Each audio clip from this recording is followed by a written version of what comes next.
துபாயில் பார்த்தீங்க அப்படின்னா ஒரு கார் பந்தயம் நடந்துச்சுங்க. அதில் வந்துட்டு நம்ம அஜித் குமாரோட டீம் வந்துட்டு தேர்ட் பிளேஸ் வந்திருக்காங்க. ஸோ அதை பற்றி தான் இந்த வீடியோவில் பார்க்க போகிறோம். துபாயில் நடந்த இந்த கார் பந்தயம் பார்த்தீங்க அப்படின்னா கிட்டத்தட்ட 24 மணி நேரம் வந்துட்டு கார் வந்துட்டு ரன்னிங்லேயே வந்துட்டு வச்சிருக்கணும்.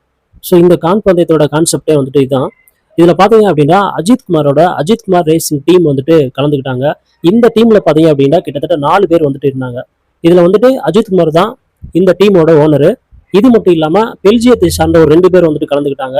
அடுத்து ஆஸ்திரேலியாவை சார்ந்த ஒரு நபர் வந்துட்டு இந்த டீம்ல வந்துட்டு இருந்தாங்க. 24 மணி நேரம் வந்துட்டு காரை வந்துட்டு ரன்னிங்லேயே வச்சிருக்கணும். இந்த 4 பேர் இருக்காங்கல்ல, இந்த 4 பேர் வந்துட்டு மாற்றி மாற்றி வந்துட்டு டிரைவ் பண்ணிக்கலாம். 4 டிரைவர் இருப்பாங்க.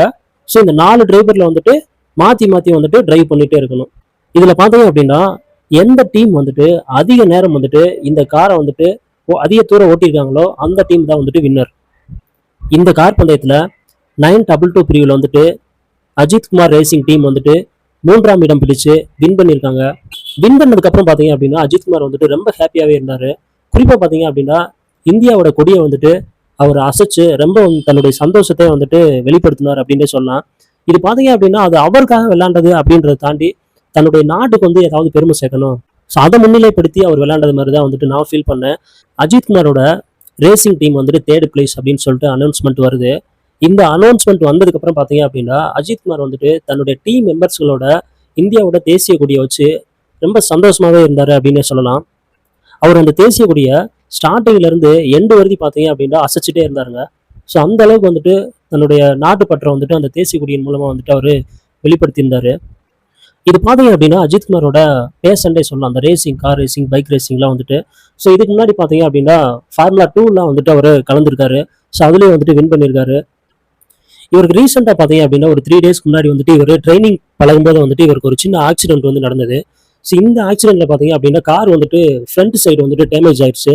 அப்போ பார்த்தீங்க அப்படின்னா நிறைய பேர் அன்பின் கட்டளையின் காரணமாக வந்துட்டு உங்களுக்கு வந்துட்டு படமே பண்ணிட்டு போகலாம்ல, ஏன் இந்த வயசுல நீங்கள் ரிஸ்க் எடுக்கிறீங்க அப்படின்னு சொல்லிட்டு ரசிகர்கள் மத்தியில் வந்துட்டு சில பேர் வந்துட்டு அன்பு கட்டளையை வந்துட்டு வச்சிருந்தாங்க.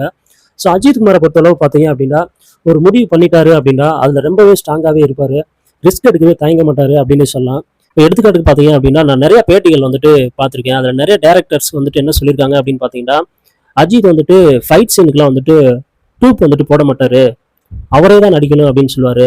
நாங்கள் வந்துட்டு சார் இது உங்களுக்கு வந்துட்டு ஏதாவது ஒரு சின்ன காயம் ஏற்பட்டுரும், ஏதாவது ஆயிரும் அப்படின்ட்டு டேரக்டர் சைடுலேருந்து நாங்கள் சொல்லுவோம். ஆனால் இதுக்கு வந்துட்டு அவர் அனுமதிக்கவே மாட்டார். எனக்கு ஒரு ஆளுக்கு நீங்கள் டூப் போட்டீங்க அப்படின்னா அவங்களுக்கும் இந்த பாதிப்பு வரும்ல, அவங்களுக்கும் குடும்பம் இருக்குல்ல, நான் தானே சம்பளம் வாங்குறேன், நான் தானே இந்த படத்தில் வந்துட்டு டூப் போடாமல் நடிக்கணும் அப்படின்னு சொல்லிட்டு டூப் போடவே ஒத்துக்க மாட்டாரு அப்படின்னு சொல்லிட்டு நிறைய இயக்குநர்கள் வந்துட்டு அவங்களுடைய பேட்டிகளை வந்துட்டு சொல்லியிருக்காங்க. இந்த வெற்றி காரணமே வந்துட்டு அவருடைய அந்த ரிஸ்க் எடுக்கக்கூடிய அந்த விடாமுயற்சி தாங்க. ஜெயிச்சதுக்கு அப்புறம் பார்த்தீங்க அப்படின்னா அந்த டீம்ல இருந்த மற்ற 3 பேர் தான் வந்துட்டு இவங்க தான் ரியல் ஹீரோஸ் அப்படின்னு சொல்லியிருந்தாங்க. அடுத்து இது மட்டும் இல்லாமல் அவங்கள பற்றி நிறைய சொல்லியிருந்தாரு.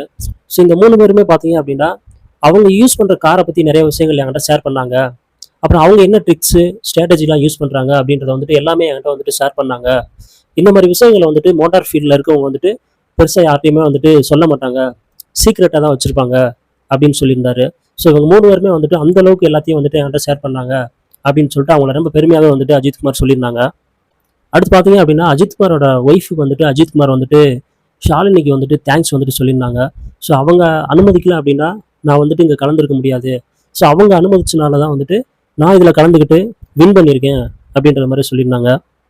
So Ajith Kumar racing team வந்துட்டு ஒரு வெற்றி பெற்று இந்தியாவுக்கே வந்துட்டு பெருமை சேர்த்துருக்காங்க. ஒரு விஷயத்துக்காக வந்துட்டு தொடர்ந்து முயற்சி பண்ணிகிட்டே இருந்தோம் அப்படின்னா அந்த விஷயத்தை வந்துட்டு அச்சீவ் பண்ணலாம் அப்படின்றத இந்த ரியல் இன்சிடென்ட் மூலமாக வந்துட்டு புரிய வருது. நான் உங்களை அடுத்த ஒரு வீடியோவில் பார்க்குறேன். Bye from Kangeyan.